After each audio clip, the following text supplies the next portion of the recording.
Sveicināti, darbie draugi! Šodien ir svētdiena. Iespējams, šis rullīts ir priekš tiem, kas neiet uz dievkalpojumu, kuriem nav laika, kuri vispār nekad nav gājuši. Kas ir šie ļaundari un kas ir šie taisnie? Gribu jums šo tēmu vienkārši super. Dievs vienkārši šodien manīm runāja ar savu svēto garu. Un bišķiņ palasīšu no Bībeles bišķīti. Un pēc tam būs interesanti. Tas ir no Mateja evaņģēlijā 13. nodaļā, no 44. panta. Debesu valstība līdzinās tīrumā apslēptai mantai, ko cilvēks atrada un paslēpa, un priecādamies par to noiet un parāda visu, kas tam ir, un pērk šo tīrumu. Un pārdod visu, kas tam ir, un pērk šo tīrumu. Vēl debesu valstība līdzinās tirgotājiem, kas meklēja dārgas pērles, un atradis vienu sevišķi dārgu pērli, nogāja, pārdeva visu, kas tam bija, un nopirka to. Vēl debesu valstība līdzinās tīklam, izmestam jūrā, kas savilka visādas zivis, un kad tas bija pilns, tad viņi to izvilka malā. Nosēdās un labās salasīja traukos, bet sapūšās izmeta laukā. Tā tas būs pasaules pastrā galā. Eņģeļi izies un atšķirs ļaunos no taisnajiem, un tos metīs degošā ceplī, un tur būs kaukšana, zobu trīcēšana. Tā, pietiks lasīt šodien. Es tā izdomājos par šito lietu, ka tur būs ļaunie un taisnie tajā dienā, kad nāks pļaujas diena, kad eņģeļi nāks visus savākt, tur būs vienlaikus ļaunie un taisnie. Un kas tad ir šie ļaunie? Un kas ir šie taisnie? Nu, protams, ka ļaunie ir tie, kas nav maksājuši nodokļus, kas nodarbojuši visādām nekrietnībām un vēl visu kaut ko. Tie ir tie ļaunie. Labi ir tie, kas ir dzīvojuši pēc valsts likumiem, kā valsts ir pieprasījusi, maksājusi nodokļus, visu pildījuši. Pēc satversmes, īsāk sakot. Viss ir bijis pēc satversmes. Vajag svētam garam iejaukties vienmēr un sasmīdināt un sabojāt visu nopietno sarunu. Svētais gars ir jautrs, es pateikšu. Cilvēks mēģina to runu novest līdz tam drūmumam. Svētais gars, viņš tomēr negrib to drūmumu tajā visā sižetā. Tad atgriežamies pie tiem, kas ir tie ļaunie un kas ir tie taisnie.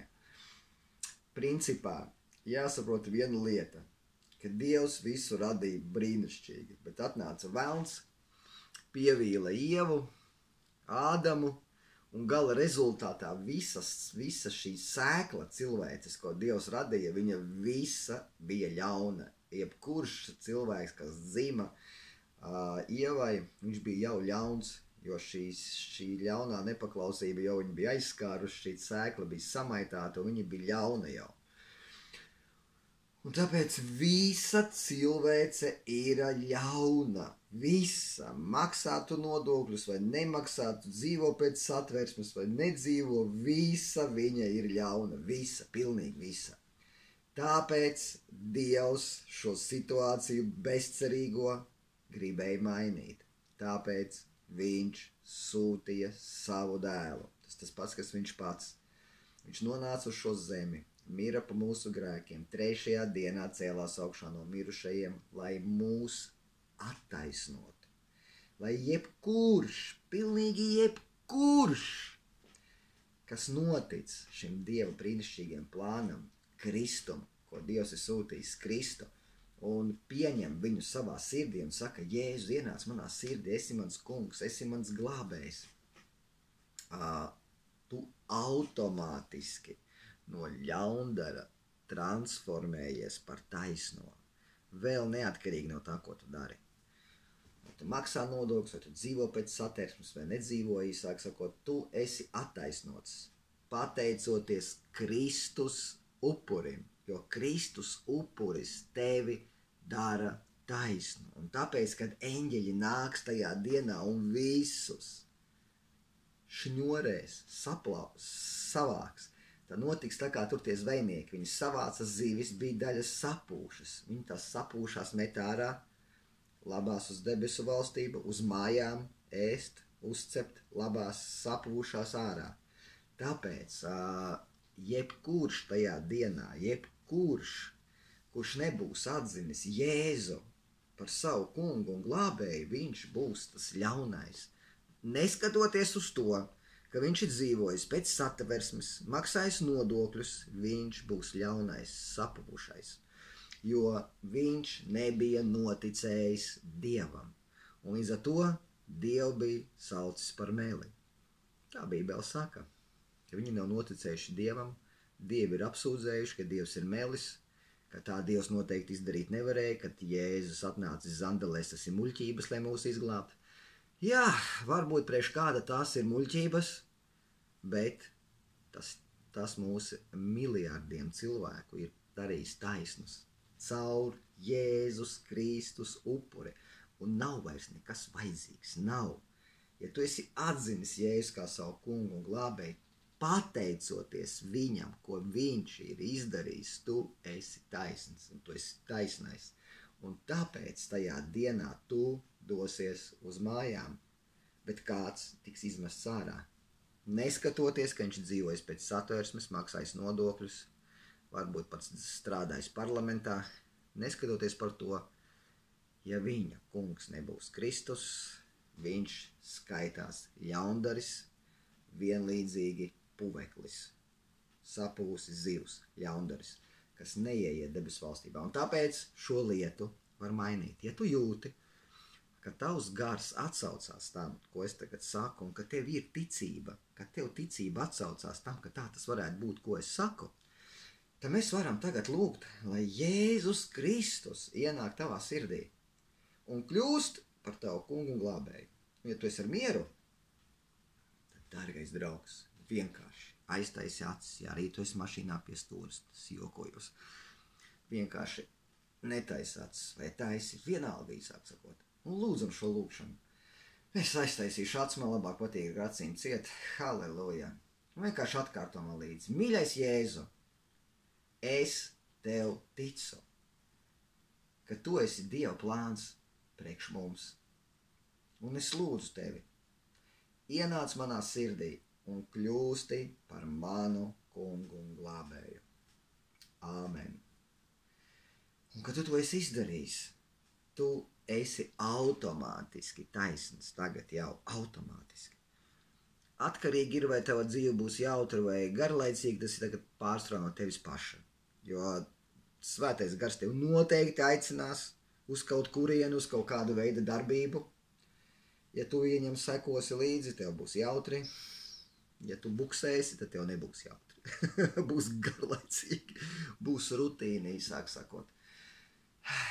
Galvenais dzīves attiecības ar Dievu, tās ir jautras, viņas ir super, un ar to vienmēr ir jautra un nav garlaicīgi. Reliģija, ja tev pa ceļām vienmēr ir tāds reliģijas gars vēl, kas maisās, īsāk sakot, reliģijas gars, viņš tev drūmumu atnāks. Priecāties nedrīkst, to nedrīkst. Visu, kas būs pozitīvs, to nedrīkstēs. Visu, kas būs smags, nomācošs, drūms, tas tev būs jādara. Tā būs tava kristietība, ja tu pieņems reliģijas garu. Bet tāpēc labāk nepieņem reliģijas garu. Dievs ir kā mīlošs tētis. Jums jāsaprot, ka Dievs ir kā mīlošs tētis, un viņš zina tevi. Viņš zina tevi labāk par tevi pašu. Un tāpēc viņš zina, ko tev vajag iedot, lai tevi aizrautu. Saproti? Un tad, kad viņš tev to iedod un tu atļaujies būt šajā lidojumā, tas ir kolosāli. Galvenais, nesapinies ar rūgto ļauno reliģijas garu, kurā nav absolūti prieka. Tur ir drūms ģīmis, vienmēr gruzačs. Pat negribās runāt, tas ir šausmīgs, tas ir šausmīgi pretīgs gars. Vienkārši Jēzus tev lūdzu, Dievs, pasargā savus bērnus no šī pretīgā reliģijas gara, jo reliģijas gars tas ir etiķis. Saproti, Dievs tev ir sagatavojis garšīgu dzērienu, bet tur atnāk reliģijas garš un dod tev dzert etiķi. Pretīgu, gan negaršīgu, un tu viņu dzerī, sāk sakot, un Līdz ar to tev tā kā jāstāsta, tu esi degustātors, tu esi dieva ūdens degustātors, tāpēc, proti, ja tu dzer limonādi, tu vari izstāstīt visiem, cik viņi ir garšīgi. Un tāpēc vēlnam tas ļoti nepatīk, jo lieta ir tāda, ka, ja tu izstāstīsi, cik dzīve brīnišķīga, cik dzerot šo garšīgo limonādi, cik viņa ir garšīga, daudz cilvēku var mēģināt viņu arī gribēt pagaršot. Bet, ja tu dzersi rūgto reliģijas etiķi, Velns būs tikai priecīgs, ka tu stāvi caurām dienām uz ceļiem, ar asarām acīs, prieka nav, naudas nav, plus vēl slims un viss pārējais, un tāda ir tava kristietība. Tas ir rūgtais reliģijas gars. Dievā ir veselība, ir nauda, ir spēks, ir viss, kas ir nepieciešams tev. Tāpēc nesapinies ar to stulbo reliģijas garu, aleluja, bet seko Kristum, lai Dievs tevi svētī Jēzus vārdā. Āmen.